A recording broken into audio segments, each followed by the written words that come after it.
Greetings, everyone. Welcome to a good morning sound check. Hope you guys can hear me.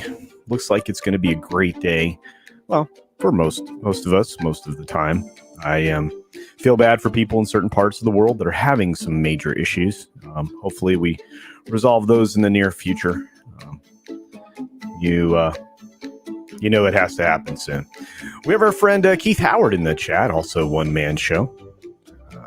Just another red shirt. Hail, Mr. Shirt.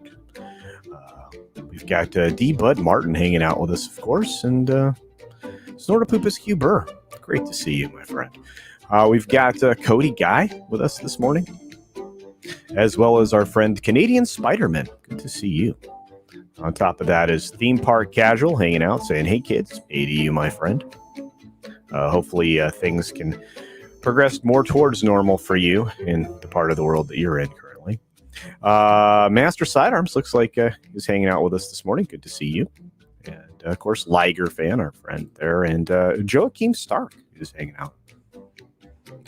Judicon is in the house. What's up, Judicon?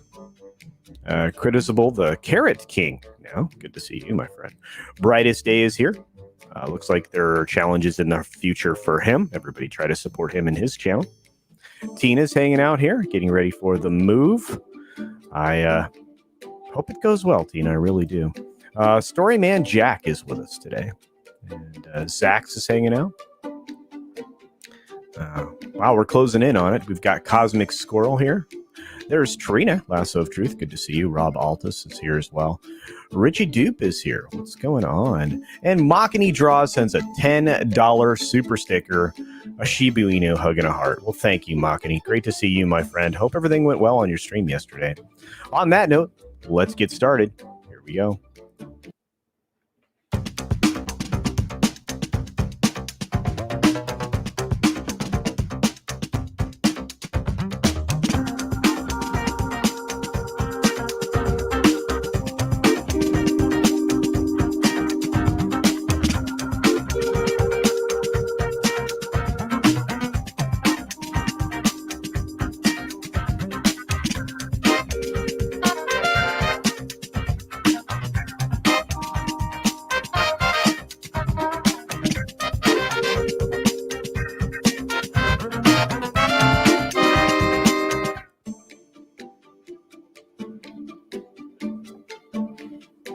Good morning, good afternoon, good evening, or good night, wherever you are and whenever you're watching. Thank you for checking out the 6-Minute Daily. I think I'm liking the way these are working out now. I've got 13 stories to cover. That's kind of a low number. We should be able to get through those based on what I've been able to do in the last few days. But these are interesting. They're all, again, kind of interconnected. They kind of tell a story. So let's walk on through them, shall we? Here we go. Okay, first off, you have Dear Evan Hansen, which was a musical that became a film. There are many, many times when this does not work out well. It doesn't perform well. This is an example of when it doesn't work. 7.5 million opening weekend. It's considered a flop, so much so that the actual previous title of this article was a flop, basically. Actually, Dear Evan Hansen Bombs, I think, was the original title. But anyway, this thing didn't do very well, and it finished second to Shang-Chi, which tells you about the performance of everything else that was out this weekend. Moving on from there, of course, we have Leonardo DiCaprio backed electric automaker Polestar, valued at a $20 billion IPO in a SPAC deal, which means that when it goes public, it's going to do pretty well. At least that's what the underwritten value will be. And you're going to have a whole lot of money flowing into Leonardo DiCaprio's pocket, which means he can influence more things with that money because he's not just an actor. He's an activist. So from there, we have the biggest IMAX screen in the world is being set to open in Germany for the film No Time to Die. Kind of a weird way to promote this, but I guess it makes some sense. It is an enormous screen, bigger than the width of a 737 wingspan. Boeing 737 airplane. 574 seats in here. It looks like it's going to be pretty cool. I'm pretty stoked to check this out if I ever get to Germany, but I'm not going to go see No Time to Die there. And I don't know how many people will. to be honest with you. Not sure how well the film's going to do, so let's talk about it. Hunt for the next James Bond will begin next year, according to producer Barbara Broccoli, who's co-owner with this, and the Wilson family, who actually control Eon Productions. We'll have to see where things come out in the wash here and who ends up being the next James Bond. From there, we can talk about NBCU, NBC Universal Comcast, warning YouTube TV viewers that they may lose a bunch of channels, including local NBC stations, which will be a bad blow for Google, but they'll fight back by cutting the price of their service by $10 a month.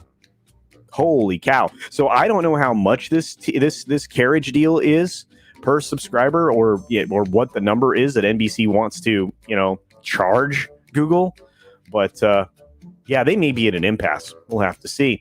From there, Facebook is halting plans for Instagram Kids app after backlash. How many controversies can Facebook face over the course of 10 days? Are we on 8, 9?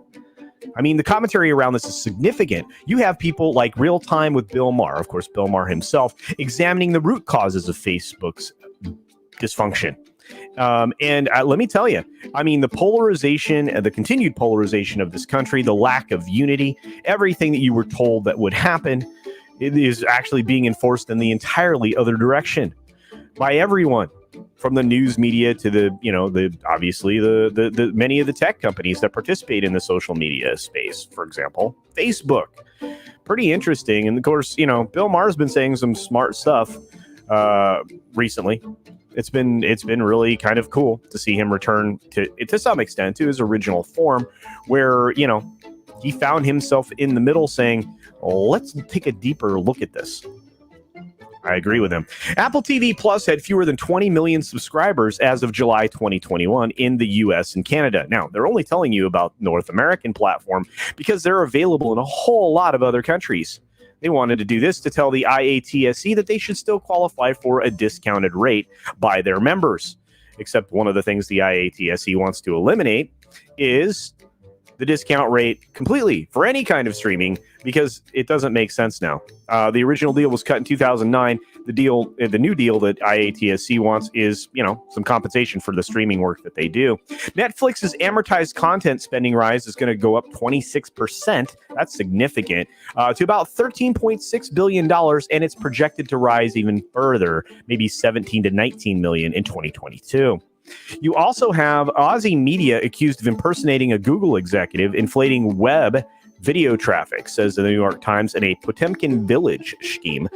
This has been going on for a while, where YouTube channels and people that have YouTube content channels, big brands, may be overinflating a lot of stuff.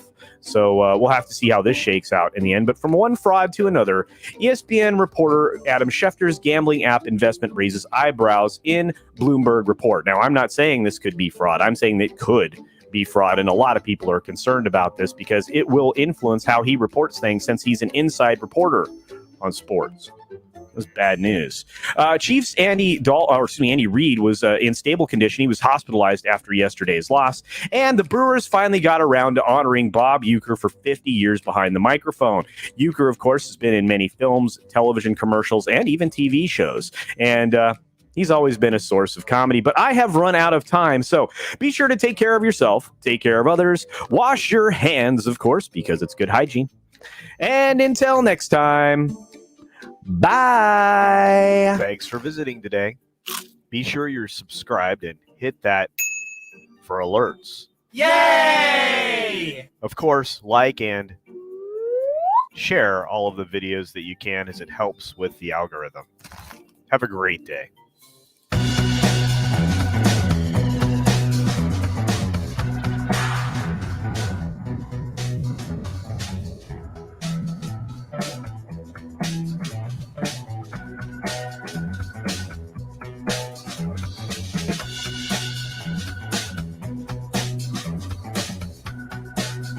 All right, everybody, head on over to Midnight's Edge for Midnight's Edge in the morning.